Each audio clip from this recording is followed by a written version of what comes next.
காலையில அவன் ஆண்டி குளத்துல இருப்பான், சாயந்தரம் ராஜ அலங்காரத்துல இருப்பான்.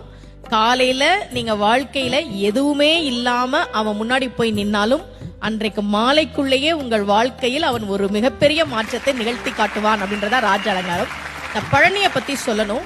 தமிழ்நாட்டுல முதல்ல ஒரு கோவில்ல தங்கத்தேர் வந்ததுன்னா அது பழனியில தான். அதை உருவாக்கியவர் ஒரு தனி நபர், விவிசிஆர் முருகேசர் அவர் பேரு. 1947 அவர் மட்டும் ஒரு தங்கத்தேர் பழனிக்கு உருவாக்கி கொடுத்தார். இன்னைக்கும் அந்த தங்கத்தேர் தான் பழனியில இருக்கு. அதன் பிறகுதான் மற்ற கோவிலுக்கு வந்தது. விடுதலை கிடைச்ச கையோட ஒரு தங்கத்தேரையும் வாங்கிட்டாரு போல இருக்கு. ஏன் ஒரு தனிநபர் பழனி கோவிலுக்கு தங்கத்தேர் செஞ்சு கொடுக்கணும்? அவருக்கு ரொம்ப வருஷமா குழந்தை இல்ல. முருகன் கிட்ட, பழனி முருகன் கிட்ட மனமுருகி வேண்டார்.